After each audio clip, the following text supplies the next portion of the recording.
Meanwhile, VP Kamala Harris right now in Birmingham, Michigan, she is taking questions. Actually, she's not. She's actually rehearsing.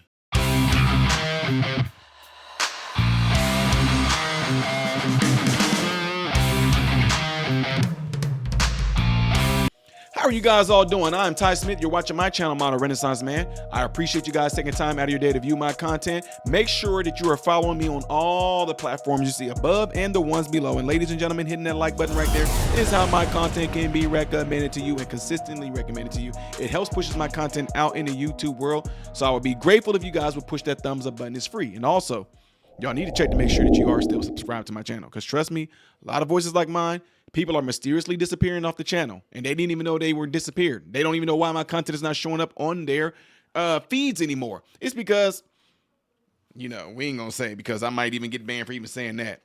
But anyway, nevertheless, I appreciate you guys all taking your time out really to view this. Oh, so this is breaking.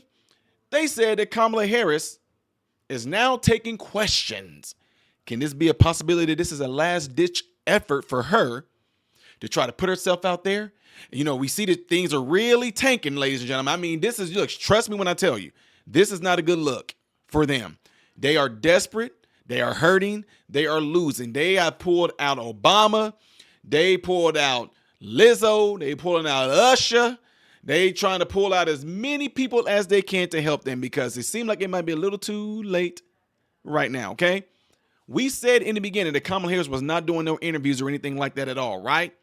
They figured, but if we get everybody else to do things for her and she don't have to, maybe this will be the winning strategy. You know, I told y'all it's like previewing a movie. This is all. They're just previewing the movie, the music, the glamour, the lights, and people, ah! And Kamala Harris walking out, hey, everybody, it's Kamala. And people are like, okay, when is she going to talk?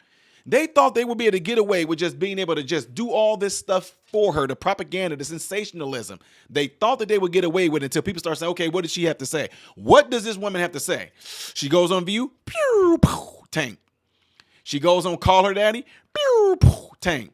Goes on 60 Minutes. They seen that the credits, they saw that the videos were kind of, you know, audited. No, that's not the word I'm looking for. They were edited in such a way that she wasn't answering questions that she was asked. They took questions that she was asked and put a different answer that she gave with that question.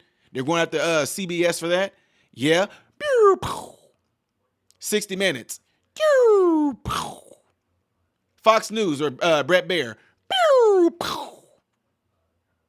What is happening?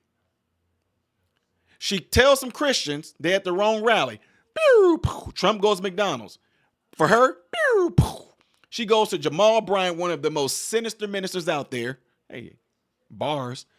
Yeah, goes to him, tries to go get the black people back on her side because she sees it's not working when she tried to pull Barack Obama out there. And now she's going to take some questions. But I want y'all to I want y'all to pay close attention as I play this. Check it out. Meanwhile, VP Kamala Harris right now in Birmingham, Michigan, she is taking questions. Let's dip in here and listen a bit. His intention to weaponize the Department of Justice against his political enemies, and then you just look at what the people who know him best and worked with him in the Oval Office in the White House have said about him, which is he is unfit to serve and would be dangerous if he were president again. And he, even by the former chairman of the Joint Chiefs of Staff, has been called a fascist to his core, I am quoting. So what we are talking with folks about today is what I've been talking with folks about since I've been on the campaign trail these last 70-odd days, which is this is a choice for the American people. And it is a choice between whether we're going to chart a new way forward that turns the page on the division, the hate, the chaos of Donald Trump, but also, and maybe even more fundamentally, do we have a president of the United States who stands behind the seal of the president of the United States, taking seriously their oath and their duty to uphold the Constitution of the United States and abide by the rule of law? And so I'm out here talking with folks to remind them of what's at stake. And I'm very pleased and honored that so many people are showing up to these events to have this conversation, because I think they know, regardless of who they voted for in the last election and the party with which they're registered to vote, on some issues we just have to all be Americans and put party aside. We're going to go to Colleen at the AP. Hi, Madam Vice President. Do you think that Republican voters, and specific women voters, will be more likely to vote for you because of the fall of Roe? And are the Republican votes key to winning the blue wall states? So I look at what happened in the midterms and in special elections to guide my thinking about this issue. And what we saw is in so-called red states and so-called blue states, when the issue of the freedom of a woman to make decisions about her own body is on the ballot, the American people vote for freedom, regardless of the party with which they're registered to vote. And I do believe it is such a fundamental issue, which is understanding you don't have to abandon your faith or deeply held beliefs to agree the government should not be telling women what to do with their body. So I do believe it is a compelling issue, especially when we consider the fact that for so many of us, our daughters are going to have fewer rights than their grandmother. And America's strength, one of the attributes of our progress has been the expansion of rights, not the restriction of rights.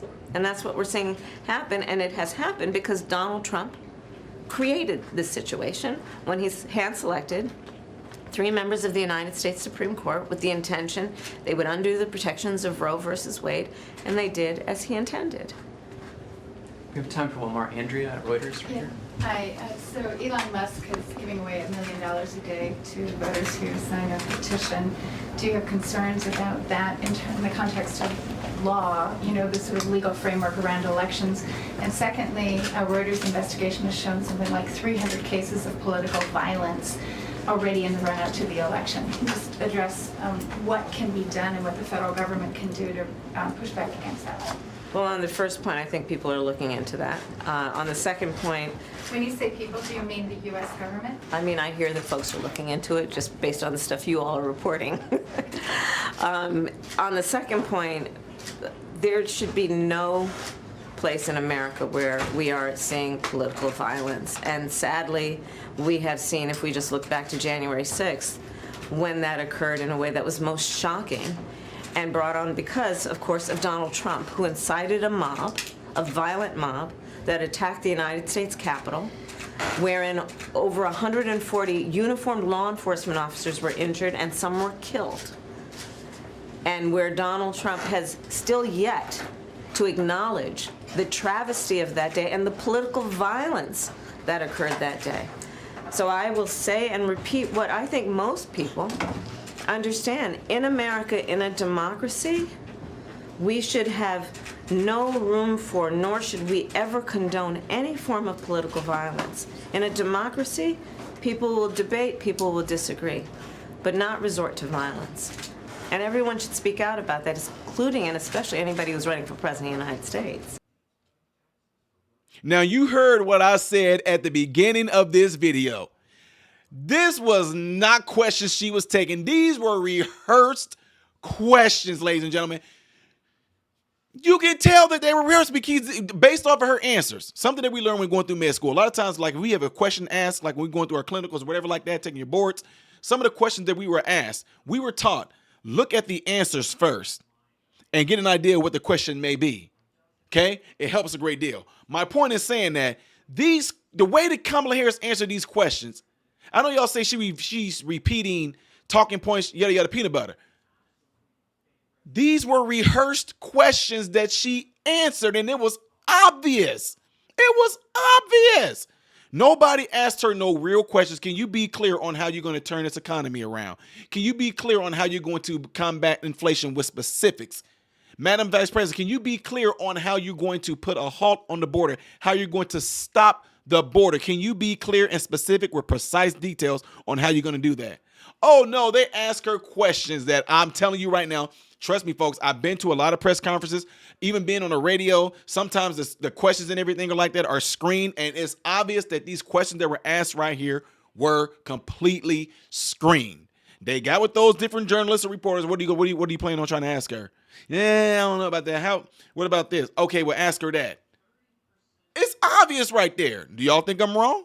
If you agree with what I'm talking about, let me hear it in the comment section. If you disagree, let me hear it in the comment section. But let's hear something down there because I'm not buying it.